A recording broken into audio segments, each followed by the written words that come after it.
இங்கே இருக்கக்கூடிய தேர்தல் கட்சிகளுக்கு கொஞ்ச நஞ்ச நெருக்கடி கிடையாது, மிக மோசமான ஒரு நெருக்கடி. ஓட்டப்பந்தயம் என்றால் எல்லாருமே ஷூட் போட்டுருக்கணும், எல்லாருக்கும் 2 கால் இருக்கணும், எல்லாருமே சாப்பிட்டுருக்கணும், எல்லோருக்குமே ஒரு முறையான அனைத்து வகையான கருவிகளும் பொருட்களும் இருக்க வேண்டும்.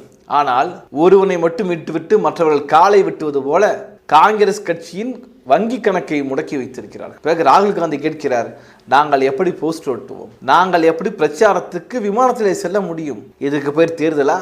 இதற்கு பேர் என்ன ஈர வெங்காய ஜனநாயகம்? ஷேக் ஹசீனா என்ற ஒரு நபர், ஒரு பாசிஸ்ட், வங்கதேசத்திலே தேர்தல் நடத்தினார். எதிர்கட்சி தலைவரை தூக்கி உள்ள போட்டு விட்டு பிறகு தேர்தல் நடைபெற்றது. இது எவ்வளவு மோசமான கொடூரம்! ரஷ்யாவிலே நடைபெற்றது என்ன? எதிர்கட்சி தலைவர்களை உள்ளே தூக்கி போட்டு விட்டு பிறகு தேர்தல். உக்ரைனில் நடைபெறுவது என்ன?